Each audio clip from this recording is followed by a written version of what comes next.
तो उसमें ऐसा लिखा है कि जो परमेश्वर ने सृष्टि को निर्माण किया, जो परमेश्वर ने स्वर्ग को निर्माण किया, आदि में परमेश्वर ने आकाश और पृथ्वी की सृष्टि किया।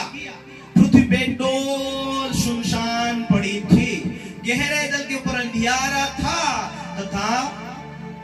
तथा परमेश्वर का आत्मा उस जल के ऊपर मंडराता था। इस पृथ्वी के ऊपर पूरा समुद्र फैला हुआ था जो परमेश्वर ने बनाया था। और उस जल, इस पृथ्वी के ऊपर कोई भी उजाला देने के लिए चांद तारे सूर्य नहीं था, लेकिन उस टाइम में पवित्र आत्मा उजाला देता था पूरी पृथ्वी के ऊपर।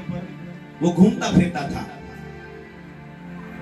चीज की रचना कुछ करना है, लेकिन कौन चाहिए? वहां परमेश्वर चाहिए, वहां परमेश्वर का शब्द चाहिए। केवल पवित्र आत्मा ही फिर रहा है। वो पवित्र आत्मा की सामर्थ रचना करने वाली सामर्थ है, लेकिन उसे बोलने वाला चाहिए, उसे आदेश देने वाला चाहिए। अभी पवित्र आत्मा पृथ्वी के ऊपर घूम रहा है, सारी पृथ्वी के ऊपर जल ही जल है, और पवित्र आत्मा ऊपर से मंडरा रहा है चिराग उजाला देकर। उतने में परमेश्वर ने कहा उजाला हो, तब उजाला हो गया। वहां कौन आया? पवित्र आत्मा तो है, लेकिन कौन नहीं था? परमेश्वर का शब्द नहीं था। वहां पवित्र आत्मा घूम रहा है रचना करने के लिए, वहां की शब्द की जरूरत पड़ी। काय की जरूरत पड़ी दादा? काय की जरूरत पड़ी?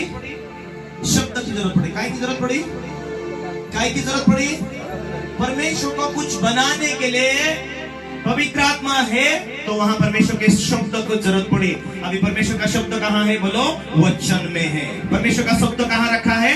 वचन में है। इसीलिए वचन को कब कहां बोलना, ये जानकारी होने के लिए वचन को पढ़ना जरूरी है। आज हर घर में मोबाइल है, मोबाइल में ऑडियो रिकॉर्डिंग को बना के सुन सकते, सोते वक्त, बर्तन घसते वक्त, रोटी पकाते वक्त, खाना पकाते वक्त आप सुन सकते वचन को। आज मैंने 10 पाठ सुन लिया, कल से फिर 10 पाठ सुनना। निर्णय करना है, कितने लोग निर्णय करेंगे? हाँ, आज सुनना, नाचना, गाना इतना नहीं। निर्णय यदि तूने किया है कि आज प्रार्थना बढ़ाओ, आज से बाइबिल सुनो, आज से बाइबिल को पढ़ो। बुढ़े बाबा समझ रहे? जो सुनता, जो लागू करता, वो लोगों की गवाही, लोगों के बीच गवाही देता। कितने लोग समझ रहे? तुम सुनते कि प्रभु ने ये काम किया और करता है, तुम सुनते, लागू करते, तुम लोगों के बीच में गवाही देते। और यदि परमेश्वर ने ये देखा कि ये गवाही देता, ये सुसमाचार सुनाता, मेरे राज का चेला है, ये मेरी सेवा में काम लगता है, ये मेरे काम में आता है, परमेश्वर उस स्टेप से उठाकर दूसरे अगले स्टेप पर बढ़ा देता। उसकी लेवल यहाँ से वहां, वहां से वहां, बुद्धि में, ज्ञान में, सामर्थ्य में, कार्य में, सारी बातों में निपुण बना देता है। क्या करता है? जो तेरे पास में वचन, ज्ञान, नॉलेज है, नम्रता को लागू करो, सबको माफ करो, एक अच्छी शुरुआत करो, और जो परमेश्वर तुम्हें वचन दिया, प्रार्थना दिया, जो कुछ दिया, बांटना शुरू करो। क्या करो? बांटना शुरू करो। चर्च में आओ, ले लो वचन, लागू करो, बांटना शुरू करो। जिसके पास बीज है, तूफान है, बेल है, यदि पेरने के मौसम में वो सोया रहेगा, क्या करेगा? कुछ मिलेगा बाद में? नहीं मिलेगा। जो तेरे पास है उसे बांट, और यदि तू अपना है करके समझ कर बैठ जाएगा, कुछ नहीं काम में लाएगा। जो तेरे पास है वो लिया जाएगा, और जिसके पास है उसको दिया जाएगा। एक दूसरे को पूछो, क्या आज का संदेश समझ आ रहा है? जो तू सुनता है, जो तुझसे अच्छे तेरे दोस्त है, उनको बांट, उनको सुनाना शुरू कर। प्रभु भला है। आमीन, हालेलुया। सारे लोग तो तुमसे प्रेम नहीं करते होंगे, बहुत सारे नफरत करते हैं, लेकिन कुछ होगे ना, कुछ गिने चिन्ह होगे ना जो तुमसे प्रेम करते, जो तुम्हारी बातें मानने सुनना चाहते। प्रार्थना करो उनके लिए, सलाह दो उनको।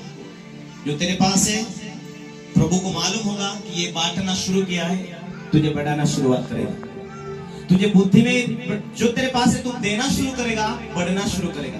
तालाब में एक जगह पानी ठहरा रहता है, वो खराब होता है, लेकिन बहता जाता है, वो नया बनता जाता है।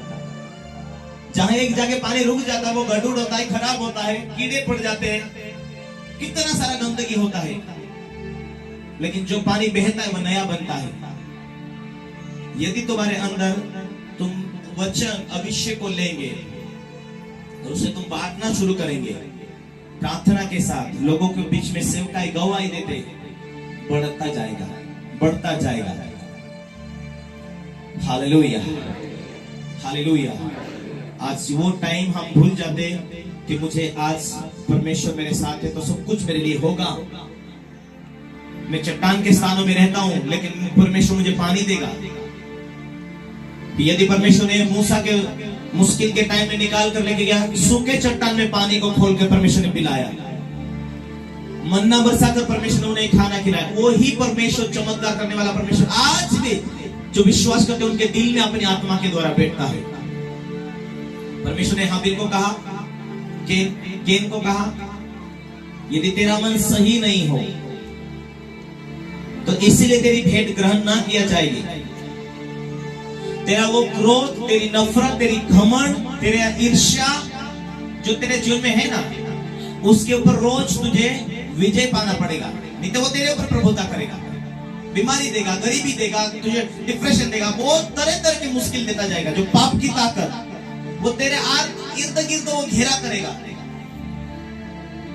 उसके ऊपर तुझे विजय पाना है। हालेलुया।